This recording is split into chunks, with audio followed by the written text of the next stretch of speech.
no céu. Santificado seja teu nome. Precisamos de ti, nós te amamos, Deus de amor, Jesus.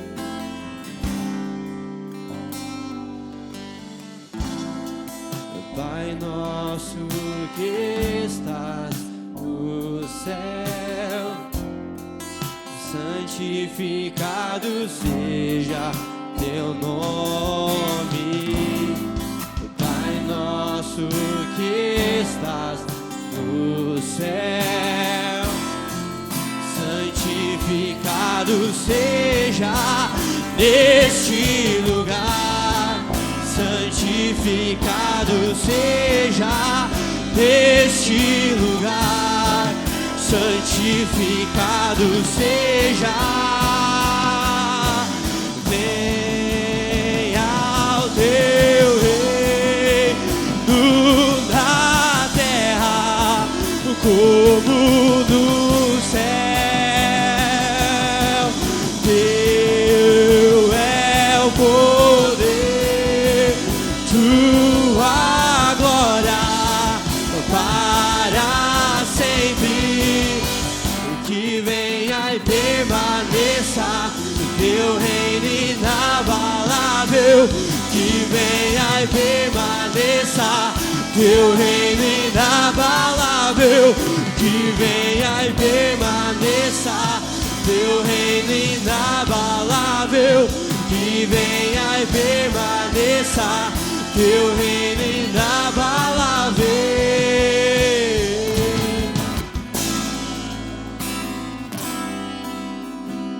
Deus de amor, a morte venceste, o véu tu rompeste, a tumba vazia, agora o céu te adora, pois ressuscita.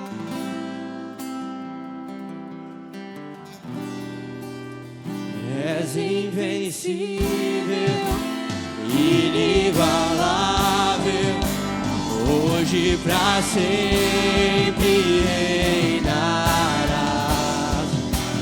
Teu é o reino, tu é a glória, acima de todo nome está. Poderoso esse nome é, poderoso esse nome é, o nome de Jesus, meu Rei. Poderoso esse nome é, mais forte que tudo é. poderoso esse nome é, o nome de Jesus. Poderoso esse nome é, o nome de Jesus.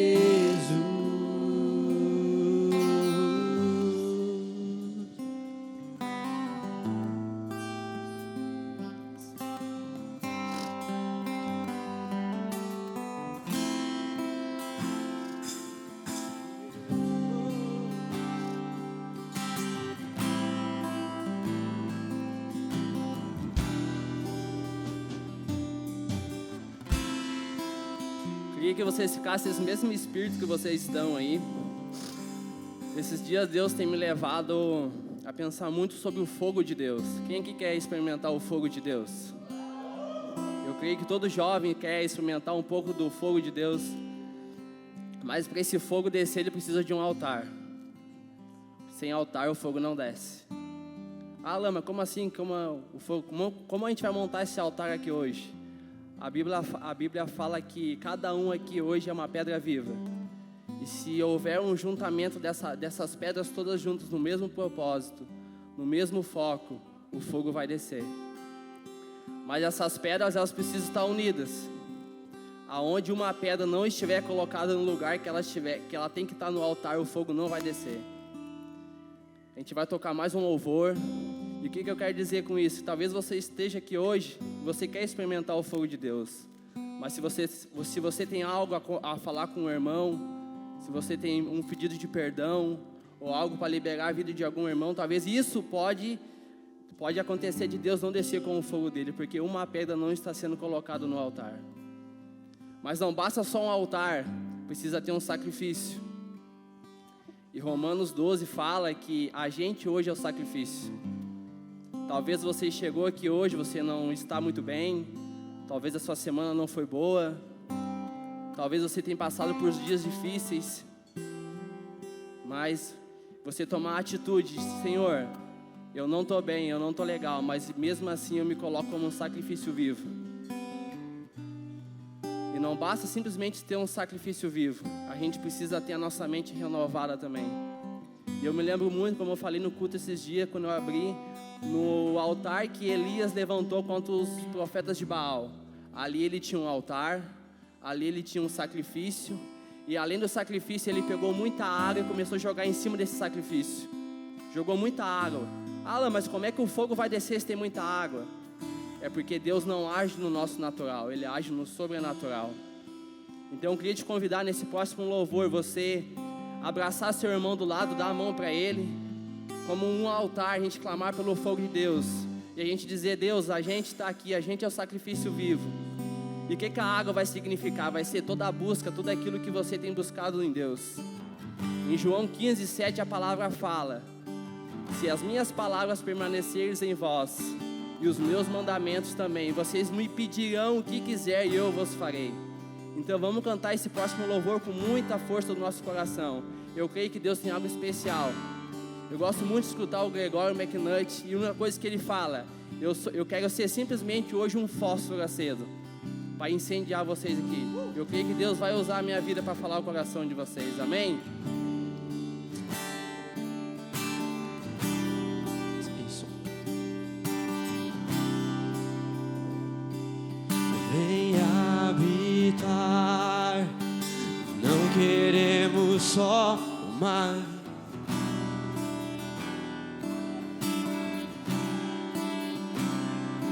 Venha desfrutar, tu és adorado neste lugar.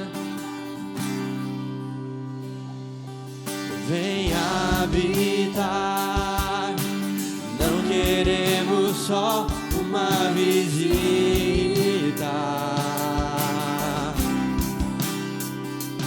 Venha desfrutar, tu és adorado neste lugar.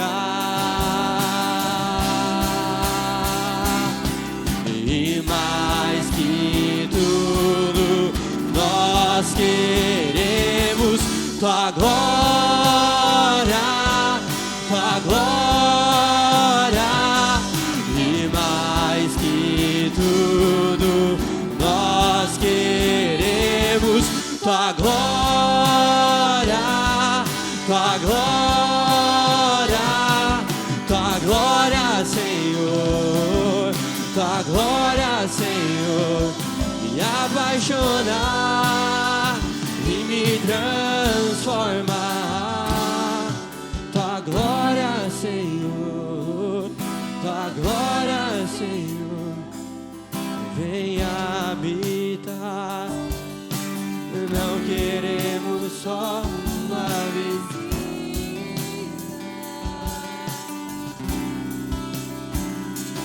Venha desfrutar, tu és adorado neste lugar.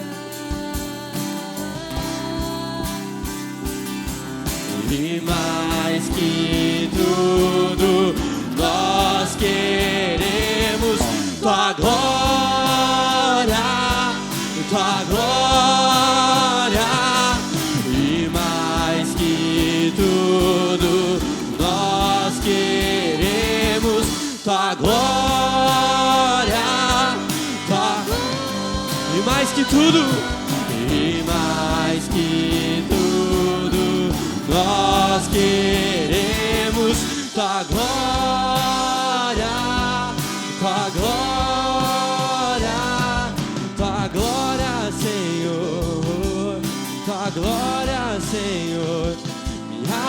apaixonar e me transformar. Tua glória, Senhor, tua glória, Senhor, me apaixonar e me transformar. tua glória, Senhor, tua glória.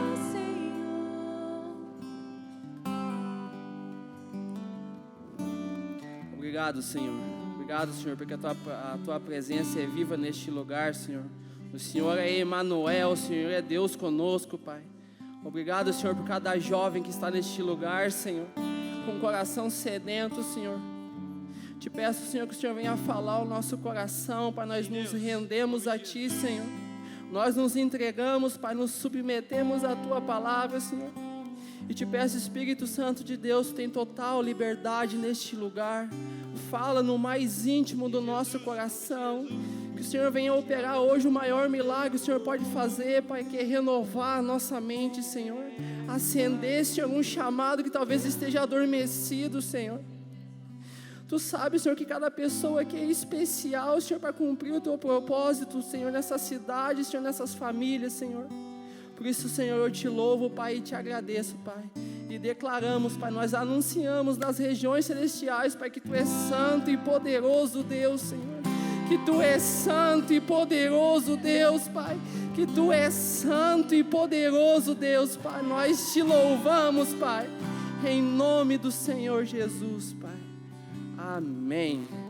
Amém. Pode se sentar um pouquinho?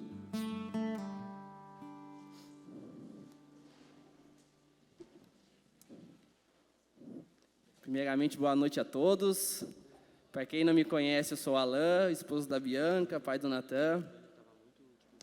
E quando eu recebi esse convite, me senti muito desafiado, porque às vezes as pessoas falam, um pregador, não, tem muitas limitações para pregar a palavra. Sei algumas coisas, mas sou muito limitado em relação a isso. Mas eu creio que Deus quer falar, quer impartir algo no meu coração com vocês. E o que Deus tem feito eu pensar nesses dias na palavra que eu deveria trazer, é que são os dias que a gente vamos ter que fazer algumas contas. Alan, como assim fazer contas? Vamos abrir nossa Bíblia lá em Lucas 14. Eu vou te mostrar o que contas a gente vai ter que fazer.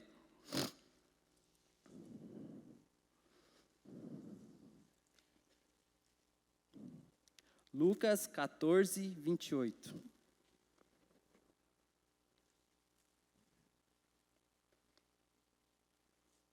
Todo mundo achou? Quem achou, diz achei. Amém, glória a Deus. Passa a ler. Lá fala assim: pois qual de vós, pretendendo construir uma torre, não se assenta primeiro para calcular a despesa e verificar se os meios para a concluir? Para não suceder que tendo lançado os alicerces e não podendo acabar, todos os que vierem zombem dele, dizendo: este homem começou a construir e não pôde acabar. O qual é o rei que, indo para um combate com outro rei, não se assenta primeiro para calcular se com 10.000 homens pode enfrentar o que vem com ele com 20.000 homens? Caso contrário, estando o outro ainda longe, envia-lhe uma embaixada pedindo condições de paz. Assim, pois, todo aquele que dentre vós não renuncia a tudo quanto tem, não pode ser meu discípulo. Alan, o que esse texto quer dizer que a gente vai ter que fazer contas? Eu creio que cada um aqui tem um chamado, tem uma vocação, tem um dom que Deus confiou. E Deus precisa de você. Porque você é talvez a única pessoa no mundo que tem esse dom que Deus colocou. E quando o João falou sobre paternidade, muitas vezes a gente vem de uma vida destruída. A gente errou, pessoas erraram com a gente, e a gente não acredita que Deus possa usar a gente. Como que Deus vai usar um cara que nem eu, que fui destruído, não tive um pai, sou filho de pais separados, não tive uma paternidade, mas Deus tem nos mostrado o que é um pai. Se você está aqui, porque você tem experimentado um pouco da paternidade de Deus. E Alan, o que tem a ver a gente é um dia de fazer contas? Porque a gente vai ter que medir até onde a gente vai ir. Se a gente está disposto a se entregar totalmente e até onde a gente está disposto a derramar o nosso coração por aquilo que Deus tem colocado no nosso coração. Pessoas estão esperando por cada um de vocês. Se a gente parar para olhar aqui, eu conheço alguns. Tem uns que nem hoje tem uns meninos com chamado na chácara. Tem pessoas aqui que têm um chamado com crianças. Tem pessoas que têm chamado para ir para nações. Tem pessoas que têm chamado que os jovens estão esperando ela na praça. Ser evangelista. Como é que está esse chamado aí dentro?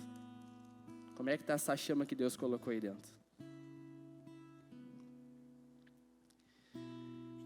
E nesses dias a gente vai precisar, o único clamor que Deus tem colocado dentro do meu coração é: Deus, me dá uma paixão violenta, aonde que isso vai gerar em mim um comprometimento. Porque se a gente tiver paixão, a gente vai ter um comprometimento com aquilo que Deus colocou no nosso coração. E se a gente tiver um comprometimento com aquilo que Deus colocou no nosso coração, a gente vai desenvolver uma responsabilidade. E essa responsabilidade vai nos ajudar a desenvolver a nossa vocação. Porque não basta eu simplesmente ter paixão por aquilo que Deus gosta, se eu não ter um comprometimento com aquilo que Deus gosta. Mas não basta eu ter um comprometimento com aquilo que Deus gosta, se eu não ter uma responsabilidade em ter o comprometimento. E uma coisa vai levando a outra, e essas coisas vão desenvolvendo a tua vocação. Amém? E agora eu queria que vocês abrissem lá em Mateus 16, 24.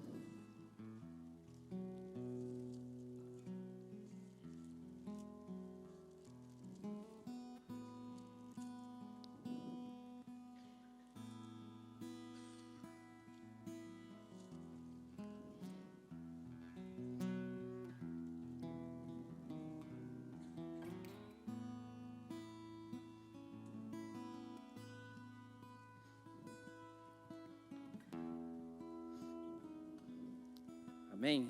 Todos acharam?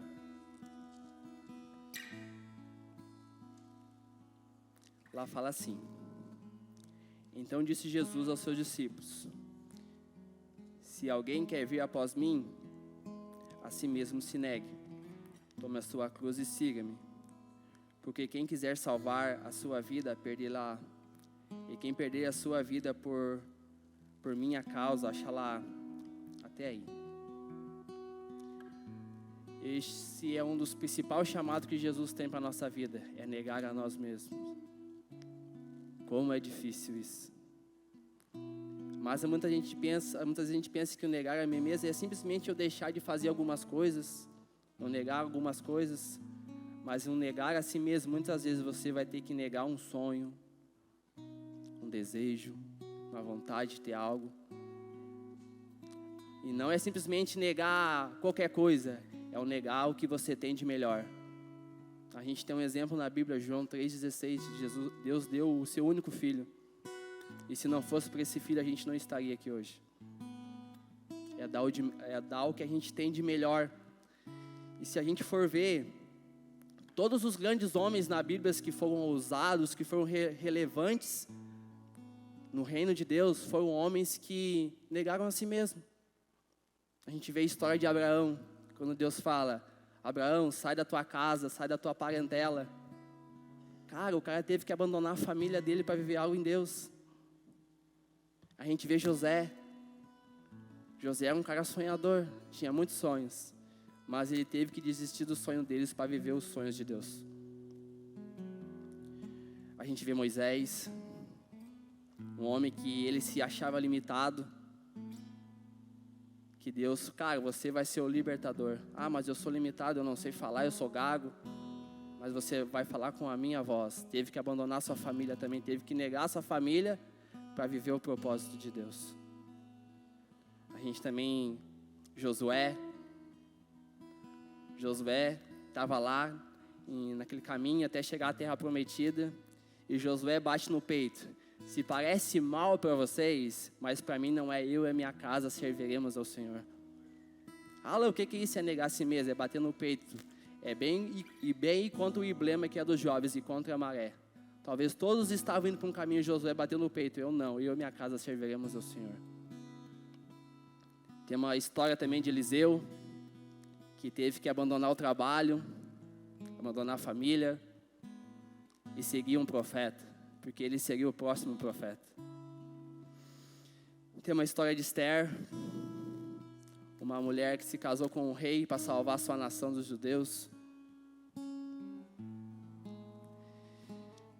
E tem uma história que eu fui pesquisar e é uma história que mexe comigo também. Quem aqui conhece a história dos moravianos? Acho que poucos conhecem. Eu vou fazer uma leitura, ela é um pouquinho extensa, mas vale muito a pena a gente escutar. Fala um pouco sobre os moravianos. Lá fala assim: em 1722, um grupo de refugiados protestantes da Morávia encontrou um refúgio na propriedade do conde Zinzendorf, na Saxônia, Alemanha. Zinzendorf era um homem de grande consagração, totalmente dedicado a uma vida de serviço para o seu Salvador. E o seu coração se comoveu com uma situação desses cristãos que haviam sido perseguidos em sua terra natal, e se dispôs a fazer o seu melhor para ajudá-los.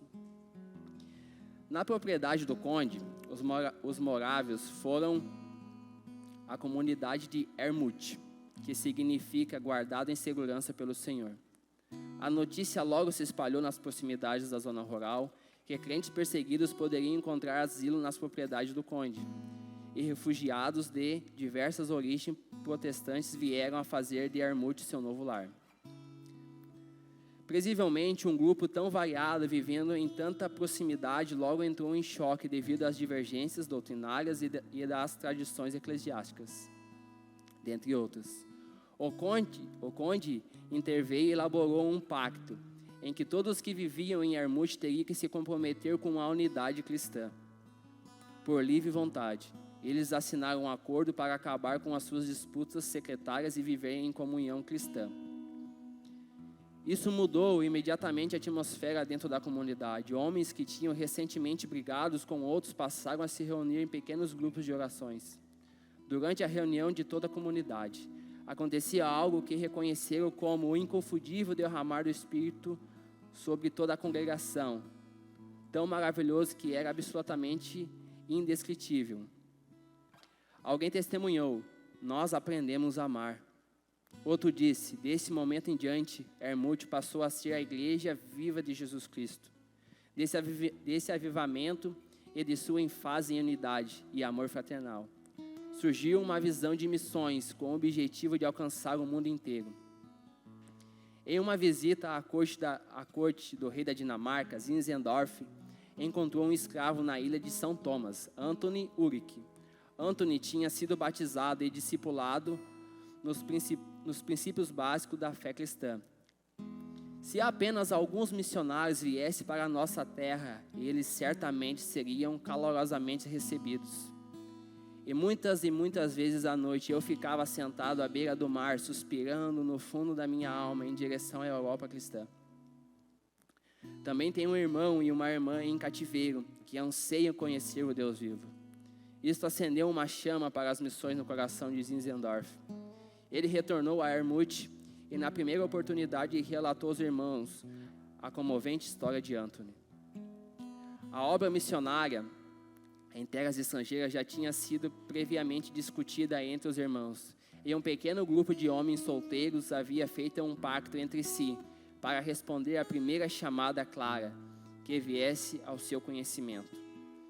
Começaram a se preparar estudando medicina, geografia, línguas, e logo após o término do serviço do dia, eles queriam estar prontos e estavam ansiosos pelo dia em que cruzavam os mares para compartilhar o Evangelho.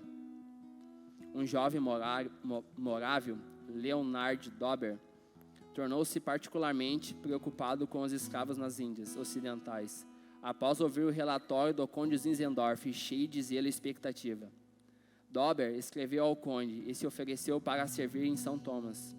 O conde leu a carta à congregação, mas a princípio os irmãos foram resistentes, sendo gente simples que sabia pouco sobre o mundo além dos mares. Além disso, naquela época, nenhuma das grandes igrejas protestantes da Europa havia enviado missionários ao exterior, e para a maioria parecia imprudente e insensato assumir tal risco. Mesmo assim, Dober permaneceu firme e escreveu novamente para a congregação. Os irmãos então se reuniram e depois receberam uma palavra que acreditavam ter vindo do Senhor, e cederam e concordaram com a empreitada. Este foi o acontecimento histórico na vida da igreja. Pela primeira vez na história da Europa protestante, uma igreja tomou a decisão deliberada para assumir a tarefa de enviar um missionário para pregar o evangelho nas regiões não alcançadas além dos mares. Às 3 horas da manhã de 21 de agosto de 1732, Dober, juntamente com Dave Nitman, que foi escolhido para ser seu companheiro de viagem, ficou esperando na frente da casa de Zinzendorf. O conde tinha passado a noite inteira em oração. Ele os levou em uma carruagem até Bautzen. Eles desceram aos redores da pequena cidade, ajoelhando-se à beira da estrada tranquila. Oraram juntos e receberam a bênção do conde. E depois se despediram deles. Enquanto caminhavam a pé em direção a Copenhague, não havia a mínima ideia de que estavam abrindo o caminho para o grande movimento missionário moderno. Na verdade, pareciam mais vendedores ambulantes que pioneiros em uma missão. Usavam casacos pretos e curiosos chapéus de 3 pontas. Carregavam trouxas, uma sacola de trouxas nas suas costas e apenas 30 chiles em seus bolsos. Não tinham recebido instruções claras do conde, com exceção da ordem de fazer tudo no Espírito de Jesus Cristo. Sabiam um pouco sobre as condições sociais na ilha de São Tomás. Não tinha nenhum exemplo a seguir. Tampouco tinha agência missionária ou igreja para suprir suas necessidades. No entanto, estavam partindo para uma parte do mundo onde, até então, nenhum pé missionário havia pisado. Em Copenhague, de onde os 2 homens planejavam embarcar para as Índias Ocidentais, eles enfrentaram muita oposição na sua missão. Na Europa daquela época havia faculdades missionárias que eram consideradas departamentos do Estado, habilitadas para enviar homens como oficiais do Estado para realizar evangelismo na parte da política colonial do governo. Mas era inédito uma igreja enviar homens por conta para pregar o evangelho em terras estrangeiras. Como a Companhia das Índias Ocidentais dinamarquesas recusou-se a conceder-lhes as passagens, eles tiveram que esperar por outra embarcação que pudesse levá-lo ao seu destino. Felizmente, a corte real da Dinamarca veio ao seu auxílio, dando presentes com desejo de sucesso à missão. Um dos oficiais da corte real ainda entrou no navio com destino para São Tomás, no qual os 2 homens, pelo custo de trabalhar durante a viagem como carpinteiros, puderam embarcar. Não foi uma viagem fácil. Os 2 missionários tornaram-se muitas vezes alvos de chacotas, desprezos da tribulação, que lhes diziam que não seriam capazes de suportar a viagem, nem de sobreviver à ilha, aonde itens básicos eram caros e a maioria dos europeus sucumbia às doenças, e passavam, de fato, por muitos perigos durante toda a viagem, porque o navio passou por águas desconhecidas e suportou muitas tempestades. Mas, em vez de desencorajar os 2, essas coisas fizeram que eles reconhecessem mais intensamente ao Senhor, que era sua constante ajuda e consolo. Após 10 semanas no mar, o navio chegou ao porto de São Tomás. Depois de acertar um lugar para a hospedagem dos 2 irmãos, procuraram encontrar o irmão e a irmã de Anthony. Compartilharam com eles uma carta de Anthony sobre a sua nova vida em Cristo. Os missionários proclamaram a eles a outros escravos de um lugar que eles também poderiam ter bênçãos da salvação. Eles se tornaram um dos primeiros escravos de São Tomás a aceitar Jesus como Senhor. Nos anos a seguir, outros moravianos atravessaram o mar a São Tomás, cooperaram com o trabalho lá durante 50 anos. Os irmãos trabalhavam nas Índias Ocidentais sem ajuda alguma de qualquer outra denominação religiosa. Nesse período, 13 mil pessoas foram batizadas, igrejas foram estabelecidas em São Tomás. No entanto, a influência dos morávios se estendeu muito além dessa região.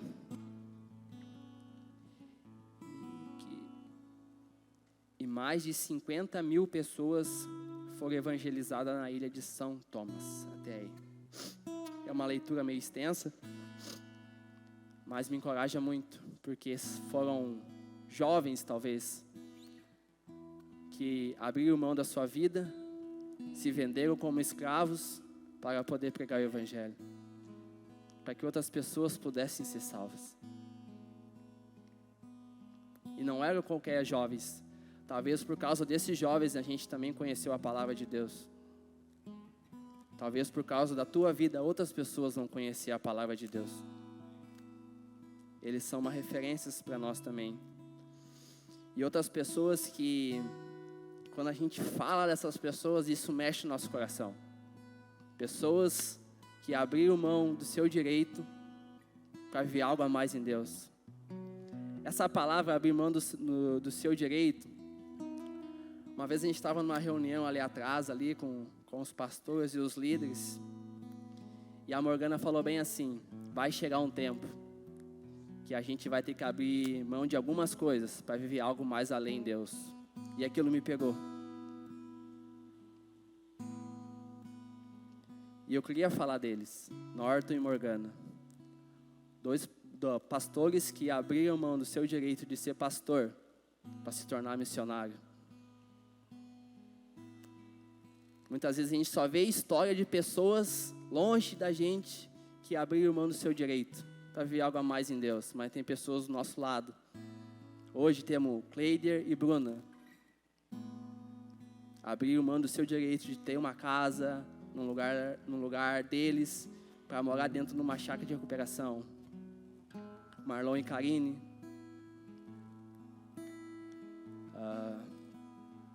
Bianca. Abre mão muitas vezes, o pessoal dos doutores abre mão muitas vezes do seu domingo, do seu sábado. Sabe para quê? Para levar uma alegria para uma pessoa que está lá numa cama de hospital, às vezes sem esperança. Escolinha de futebol. Pessoas, o Gugu tá aí, o James, o Douglinhas, eu. A gente está lá gastando a nossa vida. Um dia o Douglinhas falou muitas vezes, a gente falou para eles: a gente deixa de estar numa pracinha brincando com nossos filhos, cuidando da nossa família, para estar aqui amando vocês, falando para vocês. Alan, mas esse não é meu chamado, esse não é o que eu tenho para fazer. Não é o meu também, mas eu tô lá. Meu chamado não é para estar lá na chácara de pegação ajudando. Não é o meu também, mas eu tô lá. E uma coisa que eu tenho aprendido, que a maioria dos pássaros, aqueles patos, marrecos, eles andam em formação de V.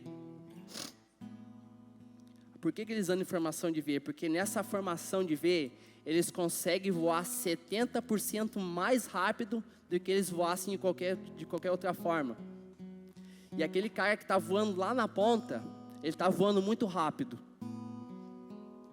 Mas o que está atrás dele está voando um pouco menos, porque o da frente está cortando o vento para os outros de trás. Então o que acontece muitas vezes, tem pessoas que estão na frente do ministério voando, abrindo o vento para nós. Mas é o nosso compromisso estar atrás dele, porque quando ele cansar, a gente tomar a frente e voar junto com ele. A gente precisa um do outro. A gente precisa um do outro. Se a gente parar para analisar também, a Arca da Aliança do Senhor tem 2 anjos, com suas asas levantadas, com os olhos fixos na arca, mas uma asa tocando a outra. Esse anjo com a asa aqui, e o outro anjo com a asa aqui, uma tocando a asa do outro.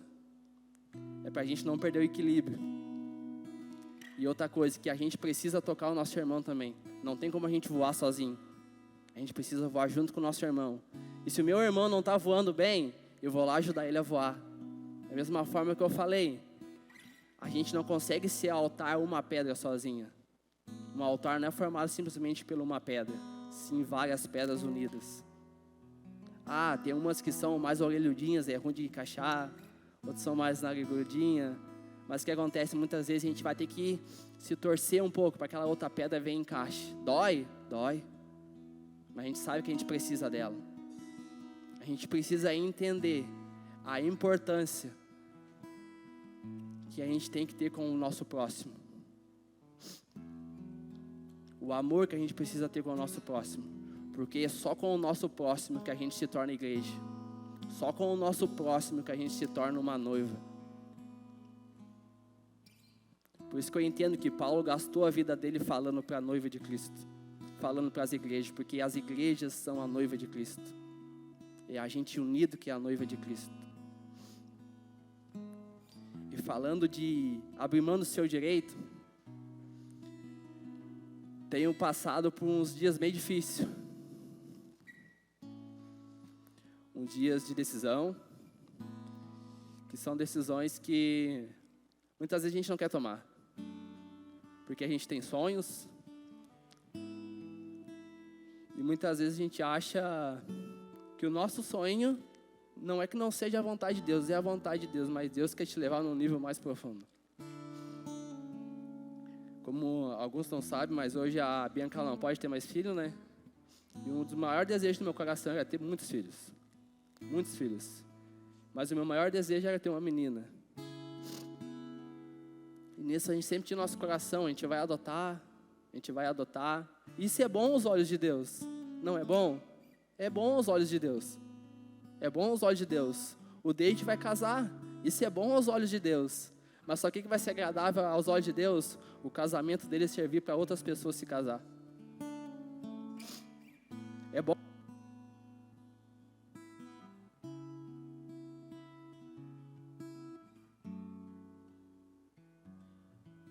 Alô. Fechou, viu? Não é pra falar de ti, cara.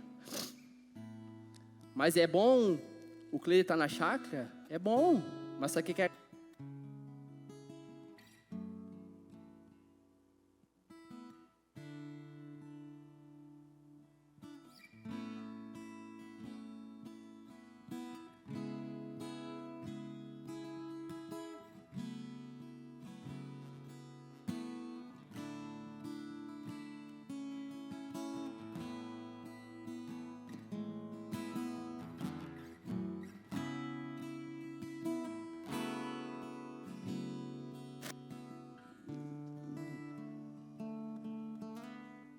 Rapaz, é muita modernidade. Voltando. 1, 2, 3, voltando. Até me fugiu o que eu ia falar do Cleide, cara. Não vou falar mais de ti, cara. Não vou falar mais. Sabe, mas é um tempo de a gente tomar decisões. Muitas vezes a gente vinha à igreja, tá sentado aqui, escutar uma palavra. É bom aos olhos de Deus. Mas o que Deus está te chamando para ser agradável aos olhos dele? E que Deus tem me desafiado, tem me exprimido. Estou como uma uva no lagar, como o Cleider falou, sendo esmagado por Deus. Porque o meu sonho era adotar. A gente estava caminhando para isso agora nos últimos dias. E teve um culto que o Fabiano falou... Teve uma pregação, não vamos lembrar o que é, que eu e minha esposa chegamos em casa e a gente começou a conversar. E aí, amor, o que a gente vai fazer? Vamos adotar? E ela disse, mas a gente vai ser pai, talvez só de mais 1 ou 2. E Deus tem colocado um amor, parece que o meu coração às vezes vai saltar de dentro de mim. De tanto um amor que Deus tem colocado dentro de mim. E nesses tempos eu estava no meu TSD com Deus. E eu tenho um caderninho marrom que eu gosto de escrever tudo que Deus me fala ali. E tem 3 palavras escritas assim na frente, assim. Crer, entregar e desfrutar. E eu comecei a orar assim, Deus, eu creio no que Tu tem para a minha vida. Eu creio. Mas o que eu preciso entregar? E nisso veio um sentimento muito forte. Deus falou assim, o teu filho. E eu disse, não, meu filho não. E eu comecei naquela briga com Deus, não, Deus, meu filho não. O único que eu tenho, Tu vai tirar. E me veio uma dor muito forte, de que eu estava perdendo o Natan. Imagina para quem é pai, Deus colocar um sentimento no teu coração, cara, eu vou levar teu filho. Cara, eu comecei a urrar assim, eu não conseguia aguentar aquela dor. Eu disse, Deus, não. E Deus naquele dia falou para mim, essa é a dor que eu sinto por aqueles que se perdem. É essa a dor que eu sinto por aquelas crianças que muitas vezes, inocentes, são abusadas, abandonadas, tantas outras coisas. E ali eu entendi que Deus queria para nós. Que é muito mais além do que adotar. Eu tinha orado esses tempos que Deus levantasse pessoas ao nosso lado que seriam incentivadores que iam nos alavancar para isso. E faz umas 2 ou 3 semanas, um casal chegou em nós, cara, a gente está com vocês. Deus usou uma menina também que está aqui. Um dia ela chegou em nós, Deus tem colocado no meu coração, e eu estou com vocês. E nessas 2, 3 semanas atrás, o Vini e a Ju chegaram para nós. Cara, a gente vai abrir um orfanato, a gente vai lutar para isso. E é onde eu entendi a resposta de Deus. Que adotar é bom aos olhos de Deus. Mas Ele quer que talvez a gente seja pai de muito mais crianças. Isso é agradável aos olhos de Deus. Talvez hoje tenha um chamado dentro de ti. E você está aí sentado. E Deus está esperando você dar uma resposta para Ele. E pessoas estão esperando por você.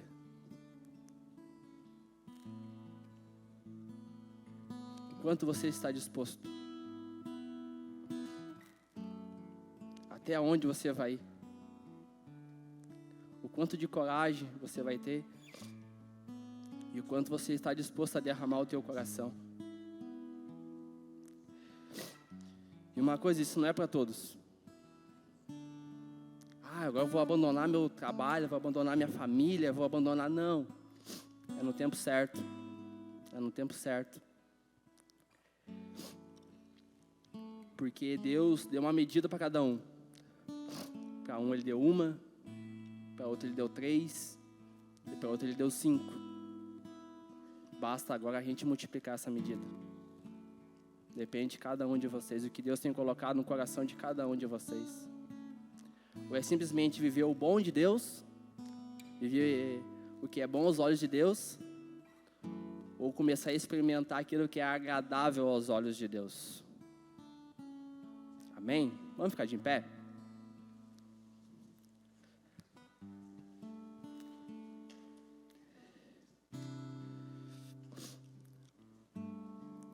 Que você fechasse seus olhos, começasse a falar com Deus agora.